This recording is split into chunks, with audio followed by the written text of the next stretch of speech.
Diwang sa pagpapakasakit ng Panginoon.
Ama naming makapangyarihan, alalahanin mo ang iyong awa at pagmamahal. At sa iyong paglingap, gawin mong banal kaming lahat, na siyang dahilan kaya't dugo'y dumanak mula sa iyong nagpakasakit na anak, upang pagsaluhin kami sa piging na pagkabuhay na kanyang itinatag bilang aming tagapamagitan kasama na Espiritu Santo magpasawalang hanggan. Amen.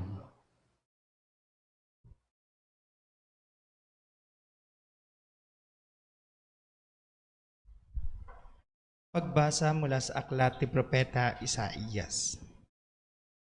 Sinabi ng Panginoon, ang lingkod ko'y magtatagumpay sa kanyang gawain. Mababantog siya at dadakilain. Marami ang nagitla nang siya'y makita, dahil sa pagkabugbog sa kanya'y halos di makilala kung siya'y tao. Ngayoy marami rin ang mga bansang magugulantang, pati mga hari, pag siya'y nakita ay matitigilan.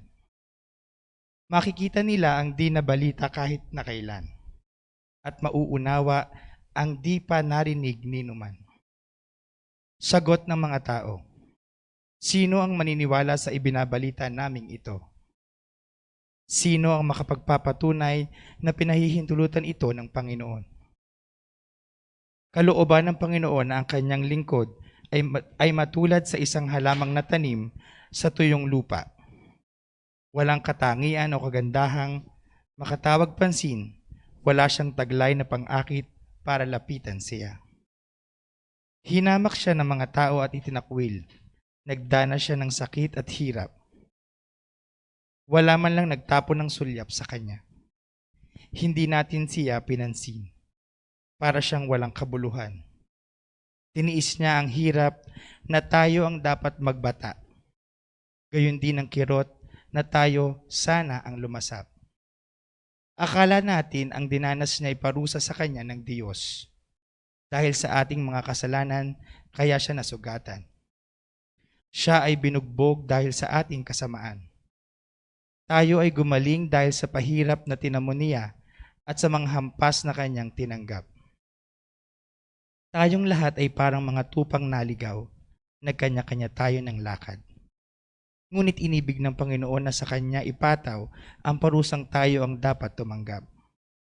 Siya ay binugbog at pinahirapan, ngunit di tumutol kahit kamuntiman.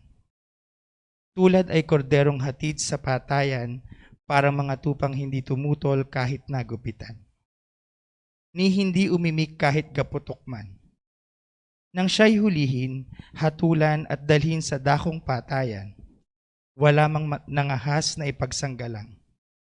Wala man lang dumamay. Siya ay pinatay dahil sa sala ng sangkatauhan. Siya ay inilibing na kasama ng masasama at mayayaman, bagaman wala siyang kasalanan o nagsabi man ng kasinungalingan. Sinabi ng Panginoon, ang kanyang paghihirap ay kalooban ko.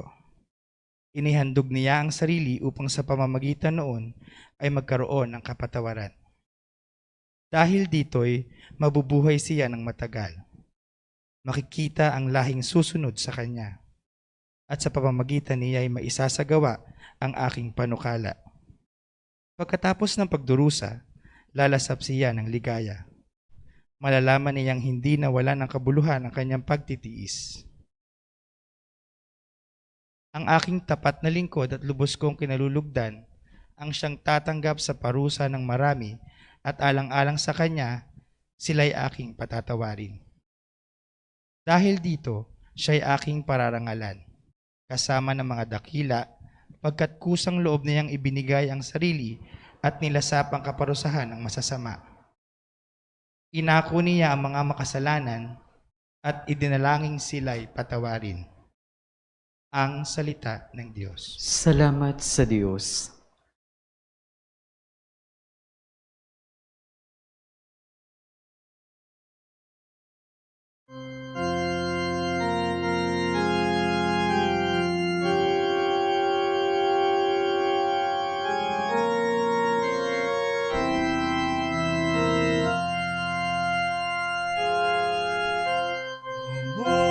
Sa mga kamay mo,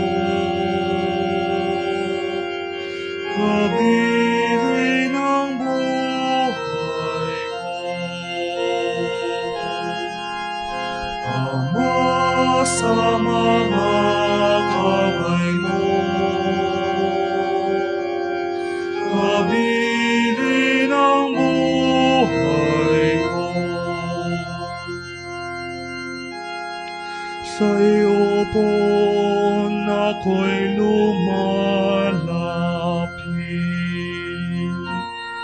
upang ingatan mo ng hindi malupit.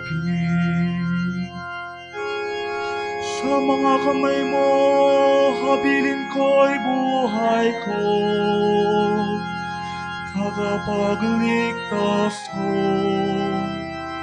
Tapat at totoo.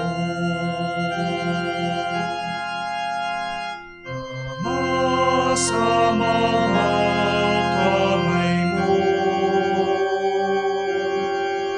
kabili ng buhay ko.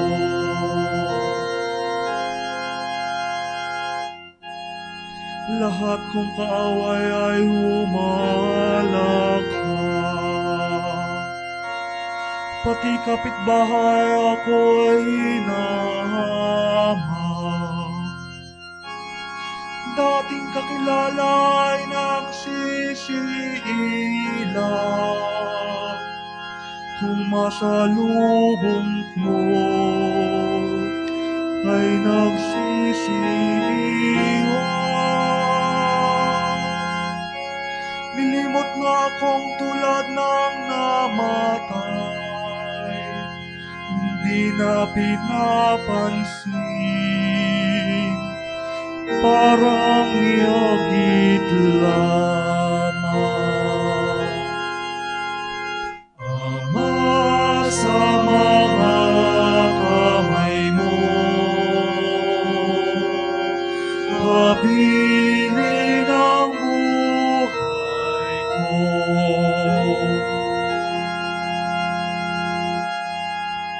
Subalit poon ang aking tiwala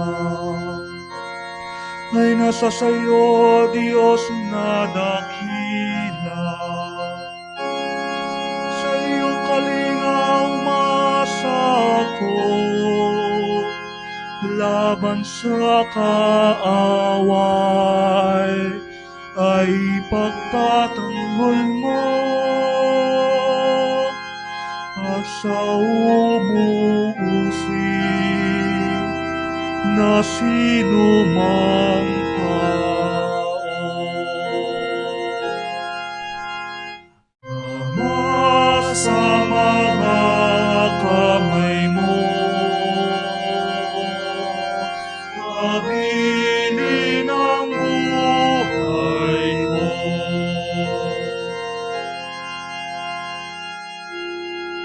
Itong iyong lingkod sana'y ligapin. Ingatan mo ako at iyong pagpapalain. Diyos mo ako at iyong sagipin, tanda ng pag-ibig na di magmamaliw. O magpakatatag ang mga nilikha, lahat ng sapoon ay nagtitiwala.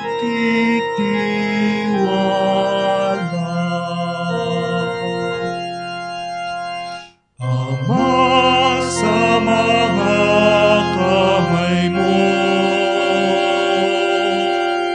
habilin ang buhay ko. Ama, sa mga kamay mo habilin ang buhay ko.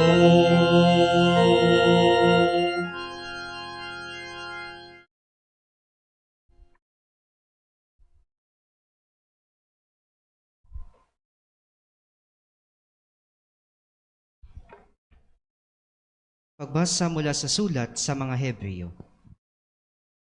Mga kapatid, magpakatatag kayo sa ating pananampalataya, yamang mayroon tayong dakilang saserdote na pumasok sa kalangitan sa harapan ng Diyos. Walang iba kundi si Jesus na anak ng Diyos. Ang dakilang saserdote nating ito ay nakakaunawa sa ating mga kahinaan, sapagkat sa lahat ng paraay tinukso siyang tulad natin, ngunit hindi nagkasala. Kaya huwag na tayong mag-atubiling lumapit sa trono ng mahabaging Diyos, at do'y kakamta natin ang habag at kalinga sa panahong kailangan natin ito.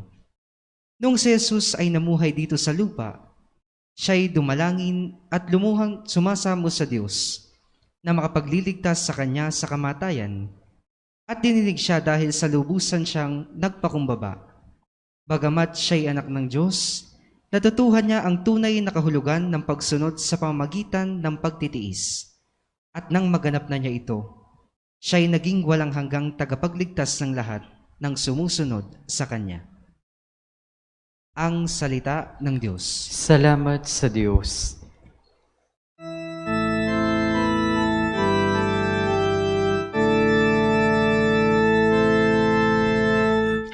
Masunurin Kristo Jesus, naghain ng buhay sa krus.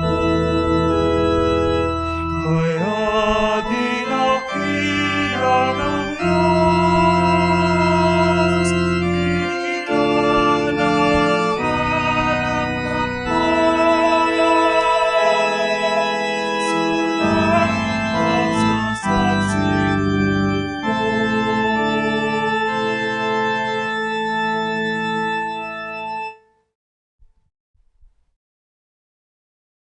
Sumainyo ang Panginoon. At sumainyo rin. Ang pagpapakasakit ng ating Panginoong Hesukristo ayon kay San Juan.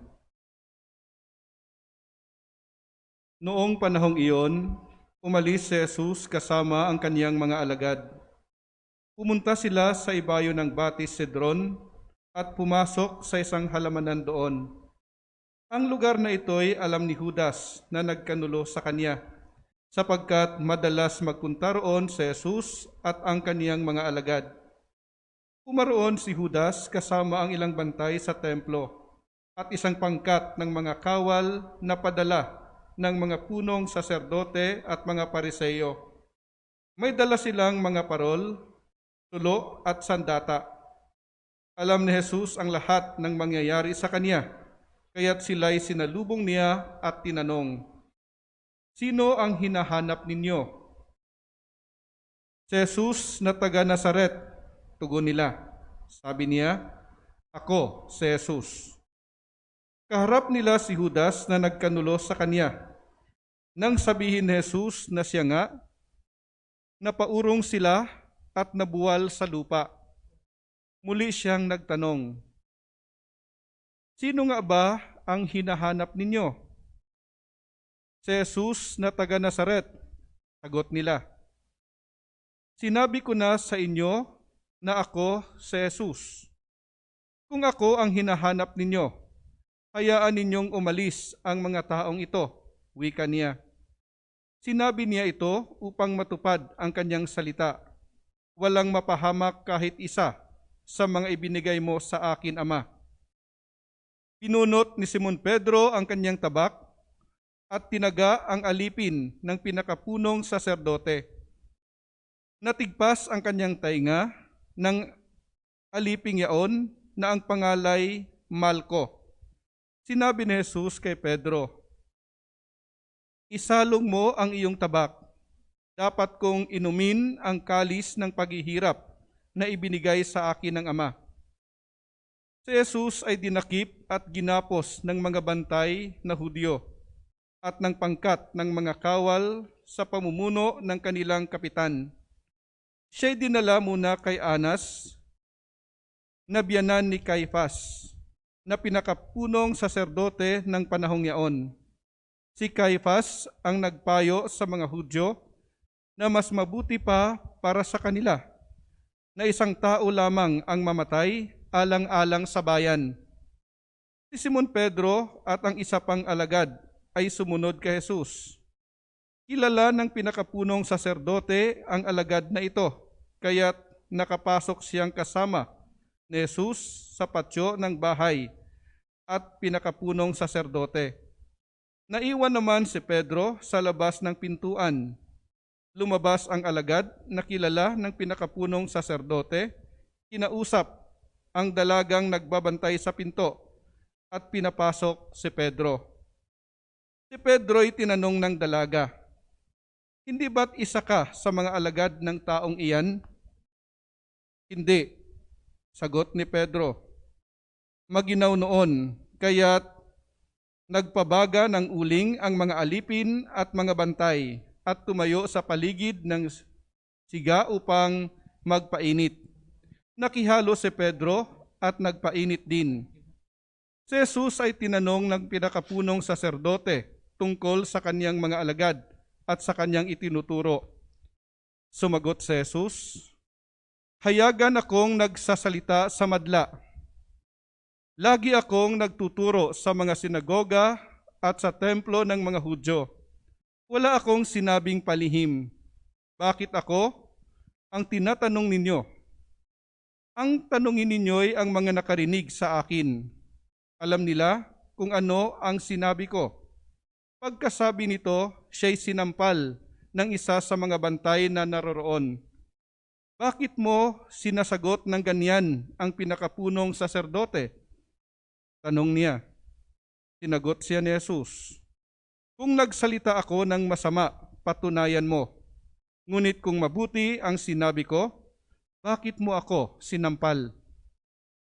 Si Jesus na nagagapos pa noon ay ipinadala ni Anas kay Caifás, ang pinakapunong saserdote. Samantala, naroon pa rin si Simon Pedro at nagpapainit. Siya'y tinanong nila, "Hindi ba't alagad ka rin ng taong iyan?" "Hindi," sagot ni Pedro.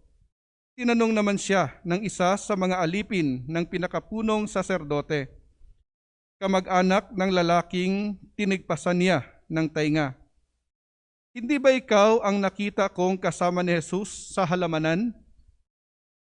Muling itinatwa ito ni Pedro. Siya namang pagtilaok ng manok. Mula sa bahay ni Caifás, si Jesus ay dinala nila sa palasyo ng gobernador.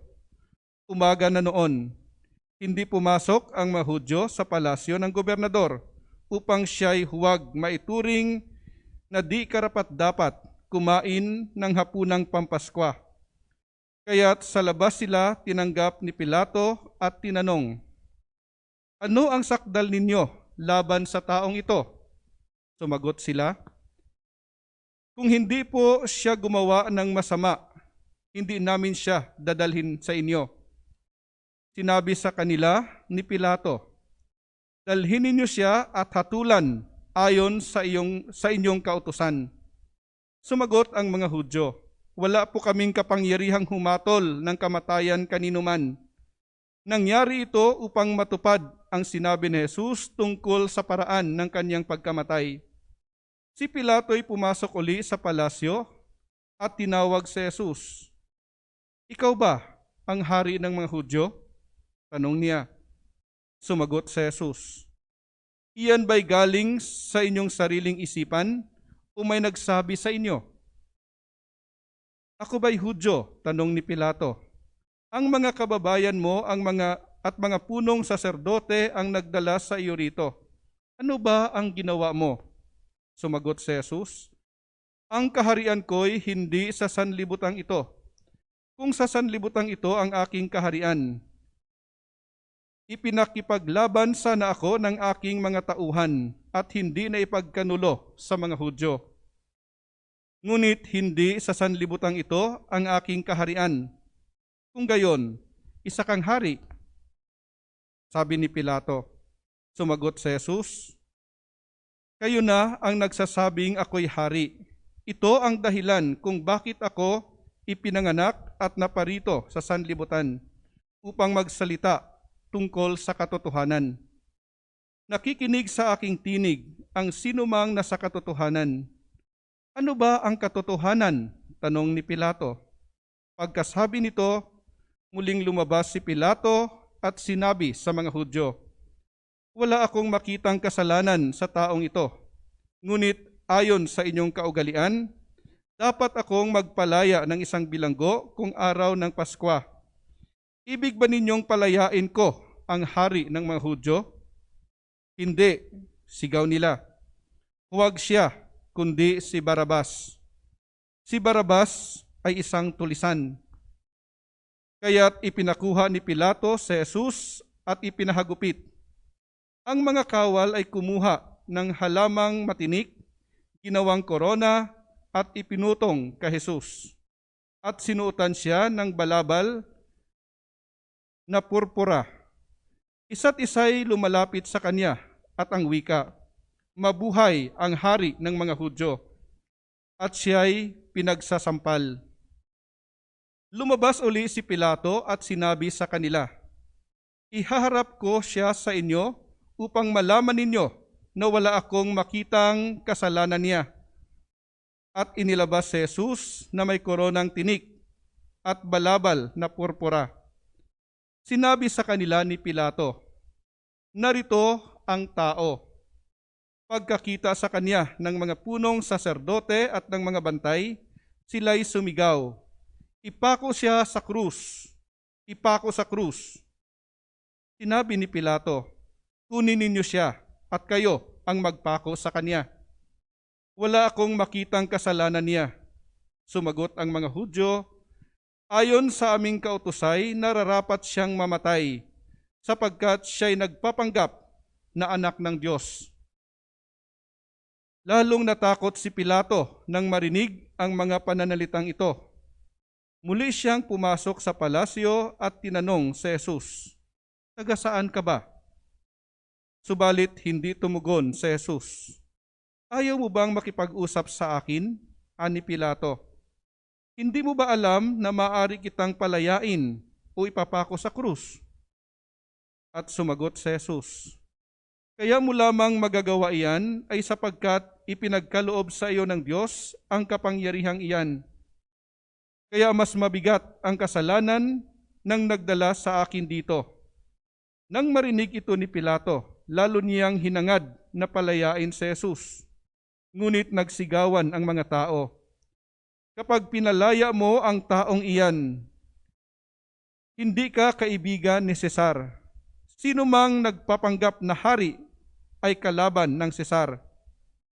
Pagkarinig ni Pilato sa pangungusap na ito, inilabas niya si Jesus at siya'y lumuklok sa hukuman, sa dakong tinatawag na ang plataporma, Gabata sa wikang Hebreo. Araw noon ng paghahanda sa Paskwa at mag-iikalabindalawa na ng tanghali. Sinabi ni Pilato sa mga Hudyo, narito ang inyong hari. Sumigaw sila, patayin siya. Patayin, ipako sa krus. Ipapako ko ba sa krus ang inyong hari? Tanong ni Pilato. Sumagot ang mga punong saserdote, wala kaming hari, kundi ang Sesar. Kaya't si Jesus ay ibinigay sa kanila ni Pilato upang ipako sa krus. Kinuha nga nila si Jesus at lumabas siya, napasan ang kanyang krus, patungo sa lugar na kung tawagi dako ng bungo, Golgota sa wikang Hebreo. Pagdating doon, siya ipinako sa krus kasama ng dalawa pa, isa sa gawing kanan at isa sa kaliwa. Sumulat si Pilato ng ganitong pangungusap at ipinalagay sa krus, si Jesus na taga Nazaret, ang hari ng mga Hudyo. Nasusulat ito sa wikang Hebreo, Latin at Griego, at marami sa mga Hudyo ang nakabasa nito sapagkat malapit sa lungsod ang dakong pinagpakuan kay Jesus. Kaya't sinabi ng mga punong saserdote kay Pilato, huwag ninyong isulat na hari ng mga Hudyo, kundi sinabi ng taong ito, ako ang hari ng mga Hudyo. Sumagot si Pilato, ang naisulat ko'y naisulat ko na. Nang maipako na ng mga kawal si Jesus, kinuha nila ang kanyang kasuotan at pinaghati-hatian ng apat. Kinuha rin nila ang kanyang tunika. Ito'y walang tahi at hinabi ng buo mula sa itaas hanggang sa ibaba. Nag-usap-usap ang mga kawal, huwag nating punitin ito, magsapalaran na lamang tayo para malaman kung kanino ito maiuwi. Nangyari ito upang matupad ang isinasaad ng kasulatan. Pinaghati-hatian nila ang aking mga kasuotan at ang aking damit ay kanilang pinagsapalaran. Gayon nga ang ginawa ng mga kawal. Nakatayo sa tabi ng krus ni Jesus ang kanyang ina at ang kapatid na babae nitong si Maria na asawa ni Cleopas. Naroon din si Maria Magdalena. Nang makita ni Jesus ang kanyang ina at ang minamahal niyang alagad sa tabi nito, kanyang sinabi, Ginang, narito ang iyong anak. At sinabi sa alagad, narito ang iyong ina. Mula noon, siya'y pinatira ng alagad na ito sa kanyang bahay. Pagkatapos nito, alam ni Jesus na naganap na ang lahat ng bagay at bilang katuparan ng kasulatan ay sinabi niya, nauuhaw ako. May isang mangkok doon na puno ng maasim na alak. Itinubog nila ito o itinubog nila rito ang isang espongha, ikinabit sa sanga ng isopo at idiniit sa kanyang bibig. Nang masipsip ni Jesus ang alak ay kanyang sinabi, naganap na. Iniyukayok niya ang kanyang ulo at nalagot ang kanyang hininga. Magsiluhod po tayo.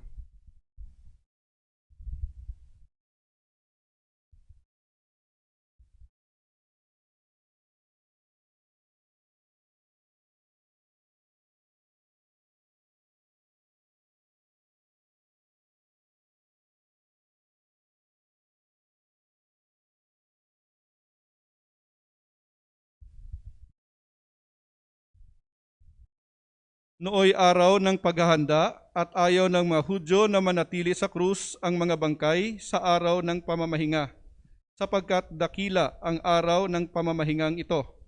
Kaya't hiniling nila kay Pilato na ipabali nito ang mga binti ng mga ipinako sa krus at alisin doon ang mga bangkay. Naparoon nga ang mga kawal at binali ang mga binti ng dalawang ipinakong kasabay ni Jesus. Ngunit pagdating nila kay Jesus at makitang patay na siya, hindi na nila binali ang kanyang binti. Subalit, inulos ng sibat ng isa sa mga kawal ang tagiliran ni Jesus at biglang dumaloy ang dugo at tubig. Ang nakakita nito ang nagpapatotoo. Tunay ang kanyang patotoo at alam niyang katotohanan ang sinabi niya upang kayo'y maniwala. Nangyari ang mga ito upang matupad ang sinasabi ng kasulatan. Walang mababali isa man sa kaniyang mga buto. At sinabi naman ng ibang bahagi ng kasulatan, pagmamasdan nila ang kanilang inulos. Pagkatapos nito, si Jose na taga Arimatea ay nagsadya kay Pilato upang humingi ng pahintulot na makuha ang bangkay ni Jesus. Si Jose isang alagad ni Jesus, ngunit palihim nga lamang dahil sa takot sa mga Hudyo. At pinahintulutan siya ni Pilato, kaya't kinuha ni Jose ang bangkay ni Jesus. Sumama sa kanya si Nicodemo, may dalang pabango, mga 100 libra ng paghahalong mira at alo. Siya ang nagsadya kay Jesus isang gabi. Kinuha nila ang bangkay ni Jesus at nilagyan ng pabango habang binabalot sa kayong lino, ayon sa kaugalian ng mga Hudyo. At sa pinagpakuan kay Jesus ay may isang halamanan, at dito'y may isang bagong libingang hindi pa napaglilibingan. Yamang nooy araw ng paghahanda ng mga Hudyo, at dahil sa malapit naman ang libingang ito, doon nila inilibing si Jesus. Ang mabuting balita ng Panginoon. Pinupuri ka namin, Panginoong Hesukristo.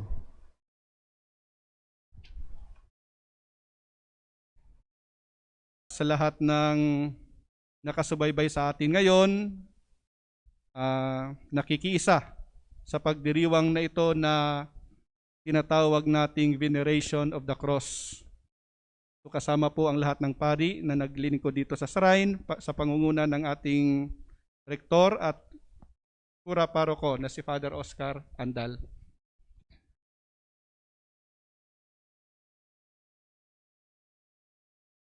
Ang atin pong pinarangalan sa hapong ito ay walang iba kundi ang krus ni Jesus.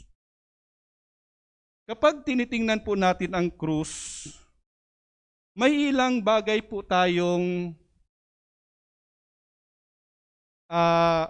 mapagninilayan tungkol sa krus na ito. Unang-una po, ang krus ni Jesus ay simbolo, o sabihin na nating monument. Kasi marami naman tayong monumento dito sa Pilipinas, katulad kay Andres Bonifacio, kay Jose Rizal. No? So tatawagin natin itong monument. Ang krus ni Jesus ay isang monument of humiliation. Bakit po monument of humiliation? Dahil po sa krus na yan ay isang sagisag ng isang kriminal na ipinako dyan. At masakit tanggapin ang katotohanan dahil ang crime na ibinato nila kay Jesus ay isang totoo na pangyayari sa kasaysayan ng mundo. The crime was siya ang hari ng mga Hudyo. Na noong panahong iyon, isang pangungutya. Subalit sa kalalaunan, yun pala ang katotohanan. Hindi lang siya hari ng mga Hudyo, kundi siya ang King of Kings and Lord of Lords, na ang nasasakop ay heaven and earth. A monument ng isang humiliation. At hindi lang yan. Sa katabi ng krus ni Jesus, may dalawa pang krus na doon ay may nakapako ding dalawang kriminal. Na anong ibig sabihin nito? Anong implication noon? Isang pagpapahiya sa kanya na para bagang sinasabi ng mga tao o ng mga Hudyo, noong malakas ka pa, nung buhay ka pa, nung kasagsagan mo pa, kasama-sama mo naman ang mga kriminal, mga magnanakaw, mga makasalanan. Ngayon sa kamatayan mo, mga makasalanan din ang kasama mo. A monument of humiliation. Parang pinapahiya nila ng todo si Jesus. At ikatlo po, kung bakit ko it is a monument of humiliation, dahil ang krus na yan ay nakatayo sa tabing daanan na maraming passers-by. Kasi kung hindi tabing daanan, hindi sana nila maririnig ang sinabi ni Jesus. May naka-record may nakapag-record. Ibig sabihin, daanan talaga ang pinagpakuan kay Jesus. May nangungutya pa nga sa kanya habang dumadaan yung mga tao. Isang pagpapahiya. A monument of humiliation. At hindi lang po yan monument of humiliation dahil napaka-negative, no? Titingnan din natin on the positive side na ang cross na yan ay monument of love. Isang monumento ng pag-ibig. Kaya nga mayroon tayong monumento ni Rizal, alaala ng pagmamahal niya sa bayan. No? Monumento ni Andres Bonifacio, alaala ng kanyang kagitingan at pagmamahal sa bayan. No? Meron sa Cebu, no? Yung Temple of Leia, pinagawa ng lolo ni Ellen Adarna bilang pagmamahal niya sa kanyang misis. No? Yan, monument of love. At meron ding mga alaala sa mga magnobyo at magnobya, no? Kapag nagpapakasal, binibigyan ng engagement ring, no? Alaala, monument, no? A gift. Flowers, di kaya chocolates, no? Na maalala mo na ang taong binibigyan mo niyan, pinaparangalan mo niyan, ay mahal mo. Ganun ang krus ni Jesus. Alaala, a monument of His love for humanity. Kaya nga mga kapatid, bilang pinaka-sentro ng ating pagninilay ngayon, bibigyan ko kayo ng tatlong T. No? T. Huwag dalawa at hindi maganda. Tatlo. No? Kasi ang krus naman ay formang T. No? Parang T siya Letter T. Una po na letter T na sinasagisag ng krus. Jesus took our sins upon Himself. Inako ni Jesus sa pamamagitan ng krus na yan ang ating mga kasalanan. Diba? Yan. Hindi pwedeng tayo ang umako. Kasi dapat tayo ang nandyan Subalit hindi dapat tayo. Alam niyo po kung bakit hindi dapat tayo? Kasi yung ating sakripisyo, ang ating pagdanak ng dugo, kung tayo ang ipapako dyan, ay hindi sapat kahit tubusin ang sarili nating buhay. Yung buhay pa kaya ng iba? Diba? Kasi kung gagawa tayo ng accounting, yung debit credit, siguro mas marami sigurong credit sa atin. Mas marami tayong pagkakamali kaysa nagawang kabutihan. No? Marami tayong utang. Kanina na lang, no, habang tinanong ko si Father Froy kung anong babasahin, no? Very godly, no? Debit, kung ating titingnan. Mapapaloob siya sa debit. Kasi nga, babasahin na gospel. Nung makita ko ang haba, nagreklamo ko, haba naman. Credit na yon, no? Nagreklamo ako No? Godly na sana, mabuti na sana ang ginawa ko, nasingitan pa ni Taning ng pagrereklamo. Marami tayong mga ganyan, no? Yan. Kaya hindi talaga tayo pwedeng dyan Dahil kahit sarili natin ay hindi natin kayang tubusin. Si Jesus lang ang pwede dyan kasi dahil siya ay sinless, wala siyang kasalanan. Kaya kaya niyang akuin ang kasalanan ng humanidad, ng sangkatauhan. Jesus on that cross took away our sins. Ipinatong niya sa kanya. Inako niya ang kasalanan ng sanlibutan. Ikalawa pong T sa krus na yan, Jesus is truly our Lord and Savior. Dahil sa krus na yan. Diyan natin mapagtanto at maunawa ang lubusan na siya lang talaga ang pwedeng Diyos at tagapagligtas natin. Kasi tayo pong mga tao, ang tendency po natin, kapag tayo po ay nakagawa ng mabuti, subalit sinusuklian tayo ng masama, ang tendency magagalit tayo. At nanaisin pa natin na mapahamak yung taong mga ingrato sa atin. No? Yun yung napaka-human, napaka-makatao. Subalit si Jesus ay hindi ganyan. No? Yung lahat ng nagawa niya ng kabutihan, kailanman hindi niya pinag-isipan ng masama. In fact, no? Yung dalawang criminals na nakapako sa tabi niya, pinatawad pa niya. At yung mga taong kumutya sa kanya habang siya nakapako sa krus, pinatawad niya. Inihingi niya ng tawad, Ama, patawarin mo sila, hindi nila alam ang kanilang ginagawa. No? Diyos lang ang makakagawa niyan, ang pagpapatawad. No? Kaya siya lang yung pwedeng Lord and Savior eh. Siya lang ang pwede niyan. Tayo mga kapatid, no? Lalo na't higit yung mga nakasubaybay sa atin ngayon via live streaming. Magagawa ba ninyong patawarin? Kayong mga biyanan, kaya ba ninyong patawarin ang inyong mga manugang na sa kabila ng kabutihan na ginawa ninyo sa kanila, ay naging masama pa kayo sa paningin nila? Kaya ba ninyo silang patawarin? Diba hindi? Kung meron man, ay pwede ka na maging Lord and Savior. No?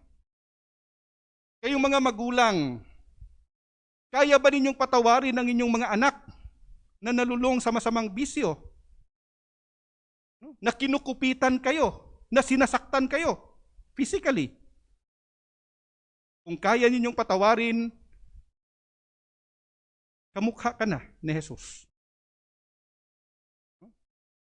Mag-asawa, kaya ba ninyong patawarin yung isang partner ninyo, yung asawa ninyo na nangangalunya, na nagtataksil sa inyo, sa kabila ng inyong pag-aalaga sa kanila? Kung kaya ninyo, abay kamukha na kayo ni Jesus. At sa marami pang mga katulad niyan. Kaya Jesus is truly our Lord and Savior. Dahil sa kabila ng kanyang paghihirap at sakit, nakuha pa niya ang magpatawad sa krus na yan. Kaya ang last tip po sa ating pagninilay, dapat po tayo araw-araw kapag kaharap tayo sa krus, dapat lagi nating sasabihin kay Jesus, Lord, thank you for your love. Thank you. Ikaw lang ang may kakayanan na patawarin ako, unawain ako, intindihin ako sa kabila ng aking kahinaan. Amen.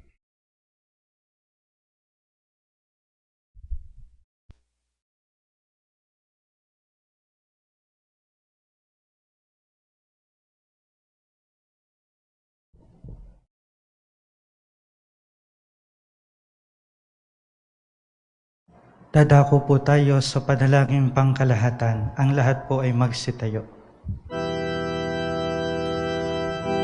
Kaysa ni Yesu Kristo,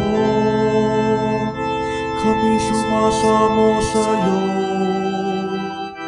Diyos Ama ng mga tao, pakiusap ay dinggin mo, kahilingan namin ito.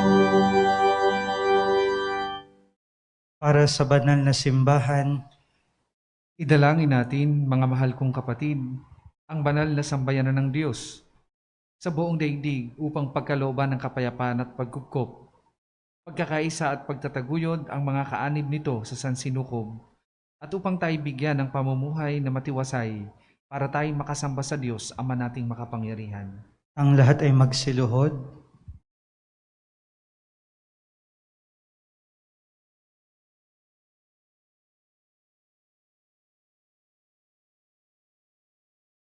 Ang lahat ay magsitayo. Kaysa ni Yesu Kristo, kami sumasamo sa iyo. Diyos Ama ng mga tao, pakiusapay tingin mo, kahilingan namin ito. Ama naming makapangyarihan, sa katauhan ng anak mong si Kristo, ipinahayag mo ang iyong kadakilaan sa lahat ng mga tao. Lingapin mo ang iyong mga ginagawa dahil sa pag-ibig upang ang iyong sambayanang laganap sa buong daigdig ay mamalaging matatag sa pananampalatayang iyong bigay para sambahin ang banal mong ngalan sa pamamagitan ng Jesucristo kasama ng Espiritu Santo magpasawalang hanggan. Amen. Para sa Papa, Idalangin natin ang ating banal na Papa na si Francisco na hinirang ng Diyos sa hanay ng mga tagapangasiwa upang kanyang bigyan ng kalusugan at mahabang buhay para sa kapakanan ng kanyang banal na sambayanang ipinagkakatiwala para paglingkuran. ang lahat ay magsiluhod.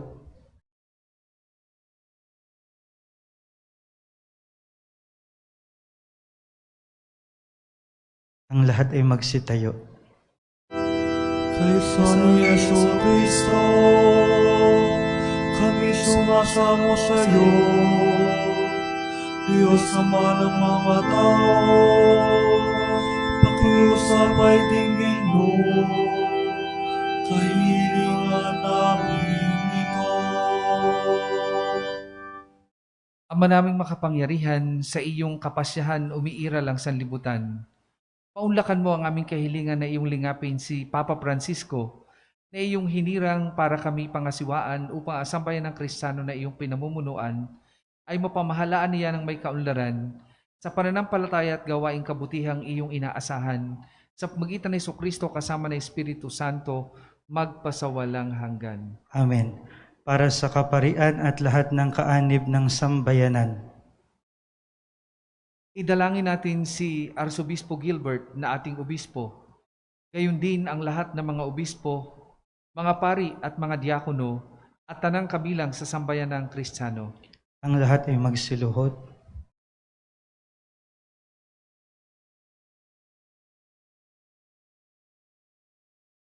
Ang lahat ay magsitayo. Kaysa ni Yesu Kristo, kami sumasamo sa iyo. Diyos Ama ng mga tao,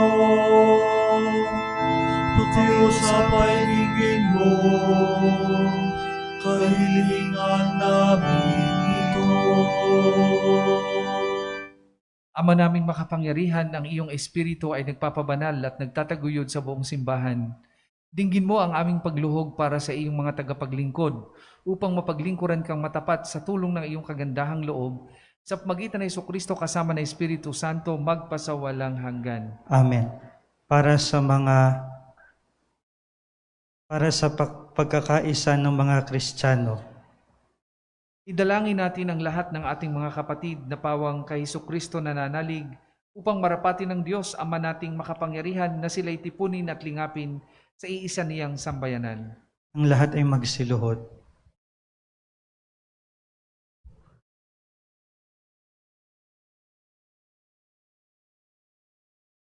Ang lahat ay magsitayo. Kaysa ni Yesu Kristo, kami sumasamo sa iyo. Diyos Ama ng mga tao, pakiusapay dinggin mo, kahilingan namin ito. Ama naming makapangyarihan, tinitipon mo ang mga nawalay at tinatangkilik mo ang mga nagkakatipon sa iyong sambayanan.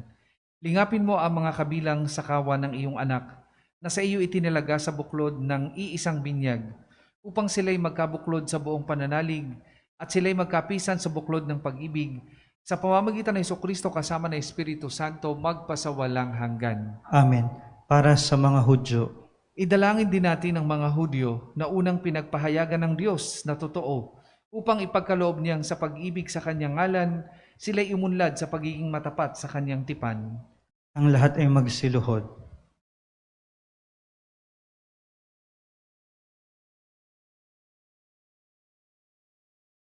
Ang lahat ay magsitayo.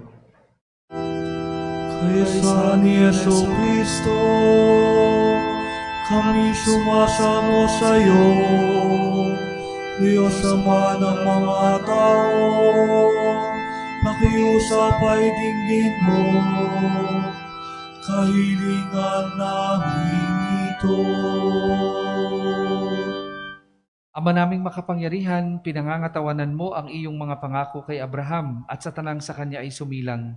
Dinggin mo ang pagluhog ng iyong sambayanan upang ang mga tao na iyong unang hinirang ay pagindapating sumapit sa kaganapan ng kaligtasan sa pamagitan ng Jesucristo kasama ng Espiritu Santo, magpasawalang hanggan. Amen. Para sa mga hindi sumasampalataya kay Kristo, Idalangin din natin ang tanang hindi pa sumasampalataya kay Kristo upang tahakin nila ang landas ng kaligtasan na naliliwanagan ng Espiritu Santo. ang lahat ay magsiluhod.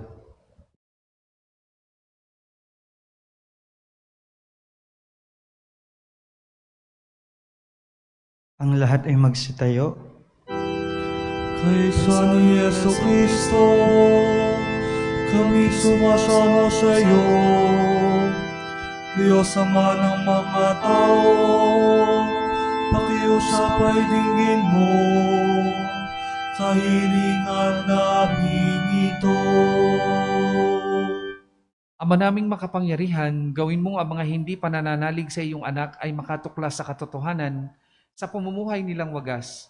At kaming sa pag-ibig mo ay laging umuunlad sa pagmamalasakit sa tanang sa iyo'y humahanap, ay maging mga saksing mapapaniwalaan ng iyong dakilang pag-ibig sa sanlibutan sa pamagitan ng Jesucristo kasama ng Espiritu Santo, magpasawalang hanggan. Amen. Para sa mga hindi pa sumasampalataya sa Diyos, Idalangin din natin ang mga hindi pa sumasampalataya sa Diyos upang pagindapating sa Kanya'y makadulog sa paninalawalang wagas ng kanilang sinusunod. magsiluhod ang lahat.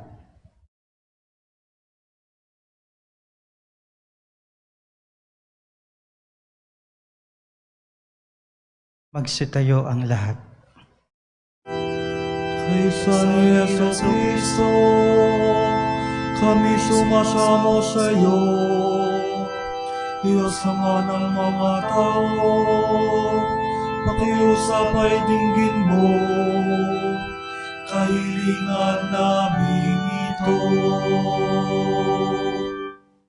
Ama naming makapangyarihan, nilikha mo ang lahat ng mga tao upang lagi kang hanapin at pag natagpuan kay masiyahang walang maliw.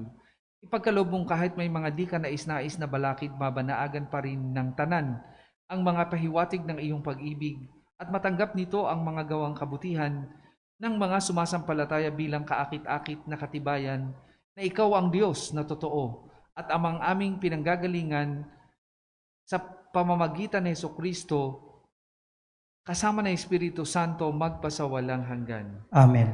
Para sa mga umuugit sa pamahalaan, Idalangin natin ang mga may tungkuling maglingkod sa bayan at umuugit sa ating pamahalaan upang ang kalooban nila ay itaguyod ng amang may kapal, alinsunod sa kanyang kinalulugdan, sa ipagkakamit ng kapayapaan at kalayaan ng tanan. magsiluhod ang lahat.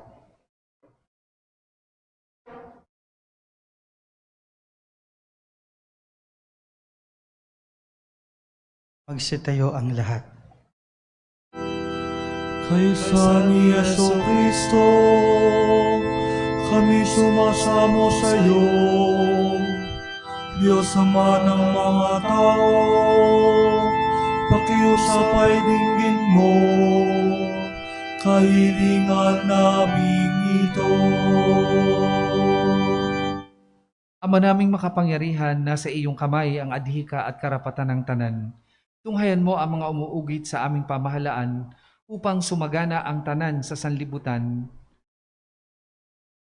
at ikapagkakamit ng kapayapaan at ikapapanatili ng kalayaan na ikaw ay sambahin alinsunod sa iyong loobin sa pamamagitan ng Jesucristo kasama ng Espiritu Santo, magpasawalang hanggan. Amen. Para sa mga nagdurusa sa panahong ito ng pandemya, Idalangin natin ang mga nagdurusa sa nabunga ng laganap na pandemya. Igawad nawa ng Diyos, Ama, ang kagalingan ng mga may sakit, tibay sa kanilang nag-aalaga, aliw sa mga pamilya, at kaligtasan sa lahat ng mga biktimang nahimlay. Magsiluhod ang lahat.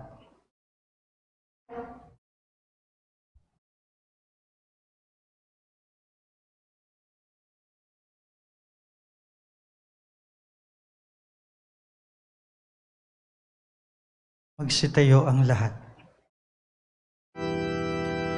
Kaysa ni Yesu Kristo, kami sumasamo sa iyo, Diyos Ama ng mga tao, pakiusapay dinggin mo, kahilingan namin ito.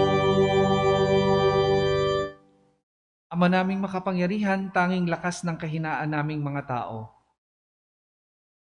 Masdan mo ng may habag ang nagdadalamhating kalagayan ng iyong mga anak na nagdurusa dahil sa pandemyang ito.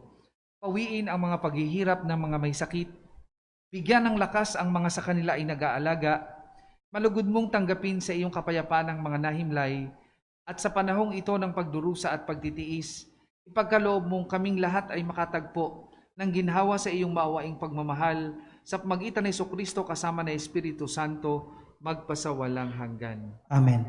Para sa mga may tanging pangangailangan. Idalangin natin, mga kapatid, sa Ama nating makapangyarihan na ang sanlibutan ay maibsan ng tanan katiwalian, ang mga karamdaman ay malunasan, ang kagutuman ay maparam, ang mga nasa piitan ay lumayang tuluyan, ang mga naapi ay mahango sa kawalang katarungan, ang mga naglalakbay ay maluwalhating sumapit sa paroroonan, ang mga nasa ibang bansa ay makauwi sa kanilang bayan, ang mga may sakit ay magkamit ng kagalingan, at ang mga nag-aagaw buhay ay matiwasay na mahimlay. Magsiluhod ang lahat.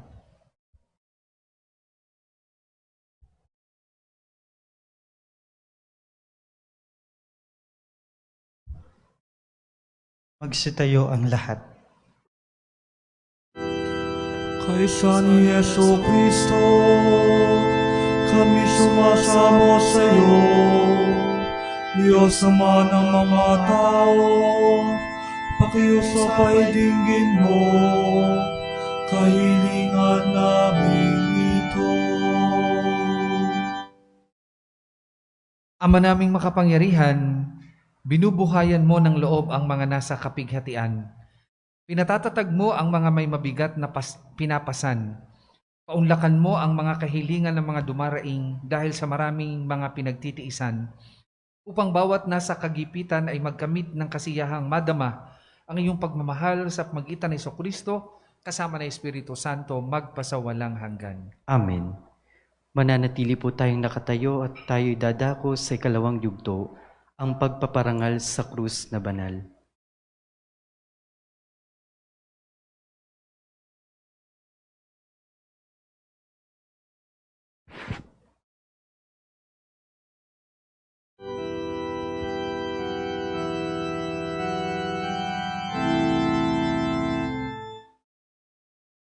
Sa kahoy na krus na banal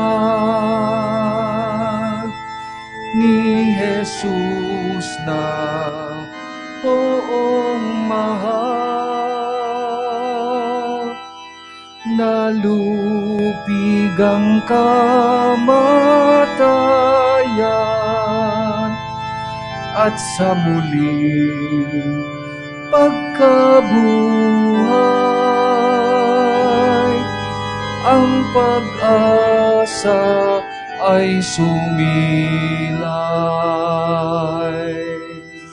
Purihin at ipagdangal ang ating poong may kapal, Ama na bukal ng buhay, anak na sa nating daan, Espiritong ating tanghaw. Sa kahoy na krus na banal ni Jesus na poong mahal,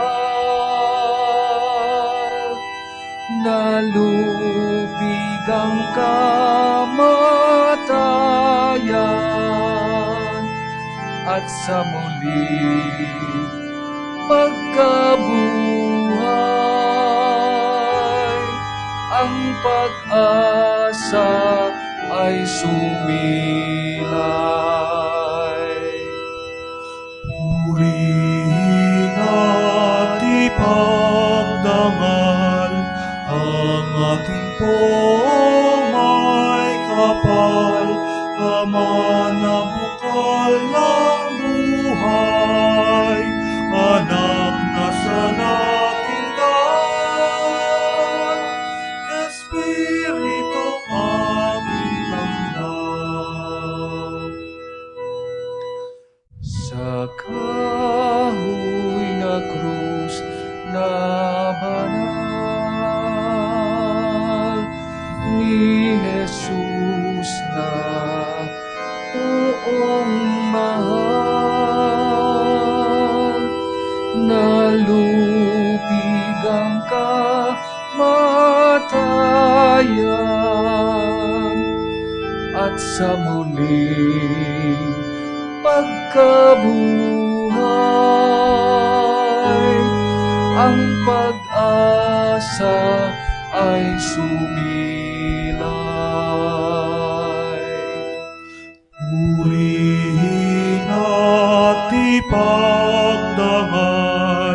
ang ating pong may kapal, Ama na bukal ng buhay, anak na siya nating daan, Espiritong ating tanglad.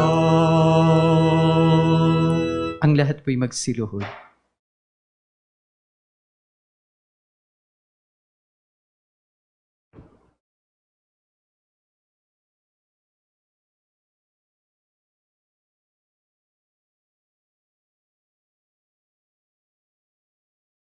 Magsitayo po ang lahat.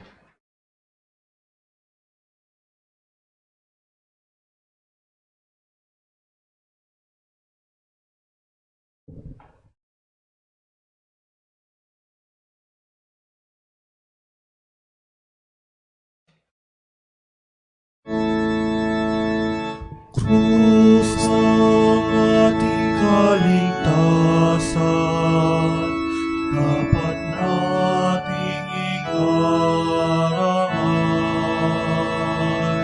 Sa kisag ng kalayaan at ng muling pagkabuhay,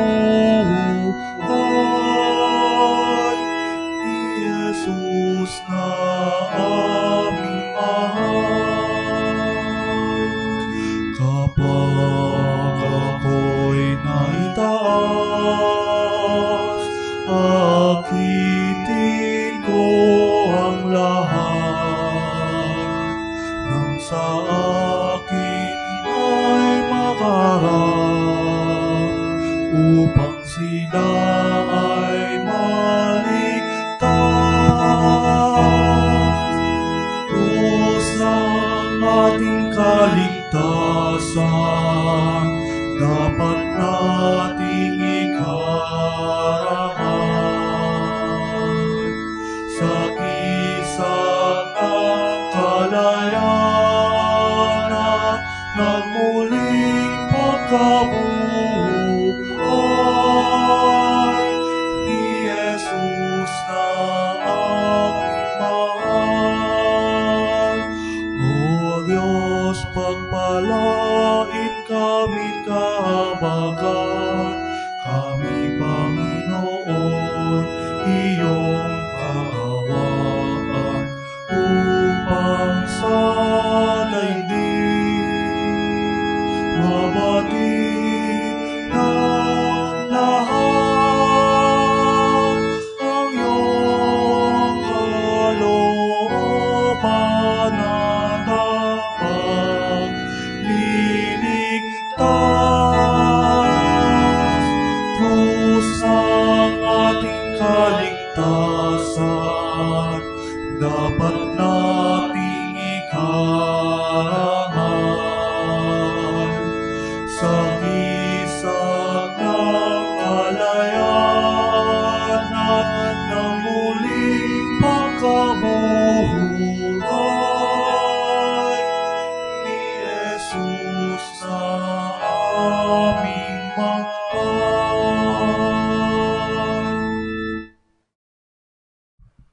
Sa tagubili naman nakagagaling na utos at turo ni Jesus na Panginoon natin at Diyos, ipahayag po natin ng lakas loob.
Hinihiling namin kami adya sa lahat ng masama, pagkalooban ng kapayapaan araw-araw, iligtas sa kasalanan at ilayo sa lahat ng kapahamakan. Samantalang aming pinananabikan ang dakilang araw ng pagpapahayag ng tagapagligtas naming si Heso Kristo. Sapagkat iyo ang kaharian at ang kapangyarihan at ang kaburihan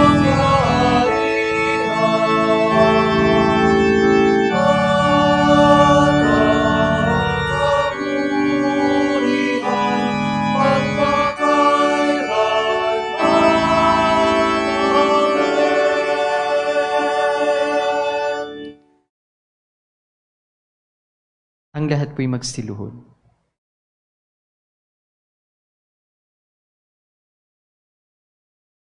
Mga kapatid, ito ang kordero ng Diyos. Ito ang nag-aalis ng mga kasalanan ng sanlibutan. Mapalad ang mga inaanyayahan sa kanyang banal na piling. Panginoon, hindi ako karapat-dapat na magpatuloy sa iyo, ngunit sa isang salita mo lamang igagaling na ako.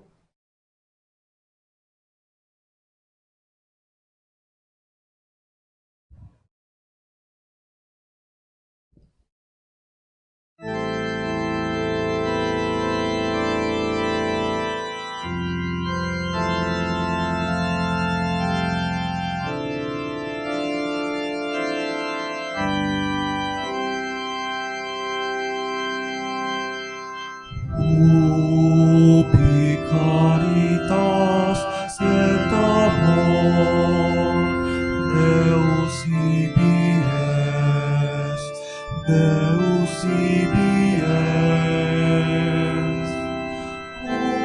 Ubi caritas et amor,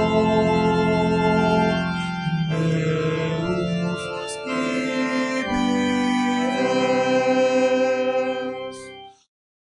Congregavit nos in unum Christi amor.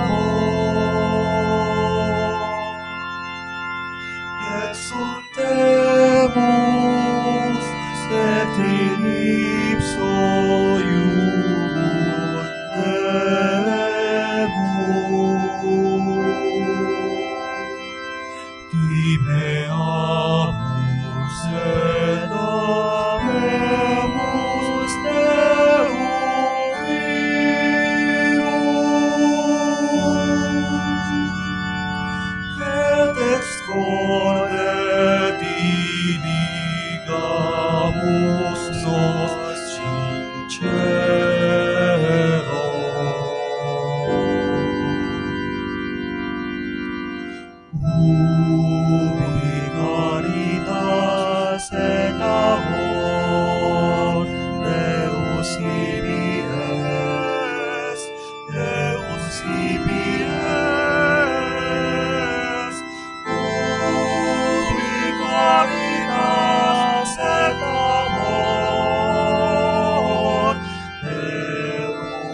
Ce sentiurgi Amalia,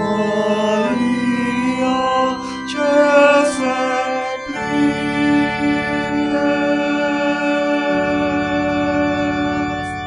et in medio nostris sit Christus Deus.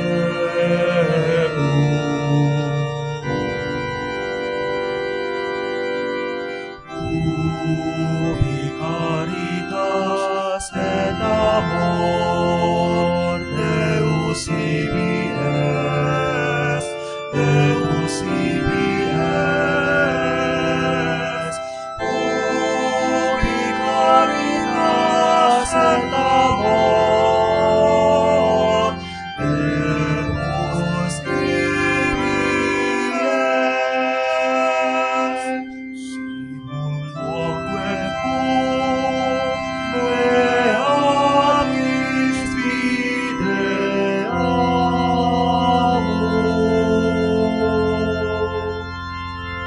Gloria Dei, cultum tuum Christe Deus.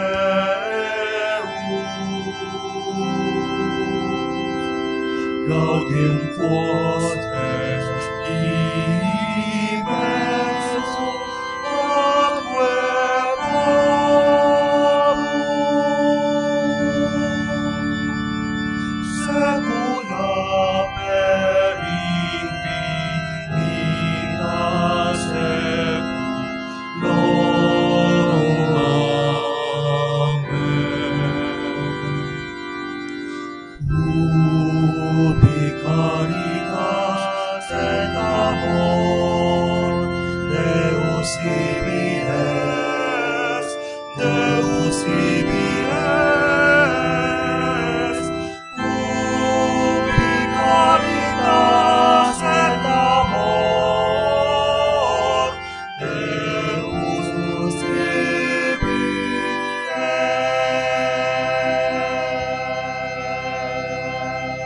es. Panalangin sa espiritual na pakikinabang. Panginoong Hesus, ako'y naniniwala na ikaw ay nasa kabanal-banalang sakramento. Iniibig kita ng higit sa lahat at inanasa kong tanggapin ka sa aking kaluluwa, sapagkat sa mga sandaling ito, hindi kita matatanggap sa sakramento. Tumuloy ka sa espiritu sa aking puso, niyayakap kita na para bang naririto ka na, at iniaalay ko ng buong buo ang sarili para sa iyo. Huwag mong hayaang mawalay ako sa iyo. Amen. Manalangin tayo. Ama naming mapagmahal, pinapakinabang mo kami sa banal na pagkamatay at pagkabuhay ni Kristo. Panatilihin mo sa amin ang ginanap ng iyong dakilang pag-ibig, upang kami makapamuhay ng matapat sa pakikisalo sa dulot mong pagliligtas sa pamamagitan ng Jesucristo kasama ng Espiritu Santo, magpasawalang hanggan. Amen. Ama naming bukal ng pagpapala, ang iyong pagbabasbas ay manaog nawang masagana sa iyong sambayanang gumanap ng paggunita sa pagkamatay ng iyong anak, na siyang pagkabuhay na nagtitiwala. Ang iyong pagpapatawad ay sumapit nawa sa tanan. Ang iyong pakikisamang maasahan ay iyong ibigay. Ang pananampalatayang banal naway maging matibay. Ang kaligtasang walang maliw ay patatagin ng mong lubusan. Sa pamamagitan ng Jesucristo kasama ng Espiritu Santo, magpasawalang hanggan. Amen.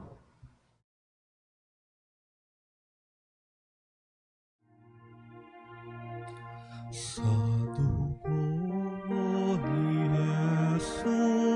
Jesucristo, natubos lahat tayo. Napakabuti niya ang tao, bilang maamo, Kordero na nagligtas sa buong mundo. Ang tao ay nabubuhay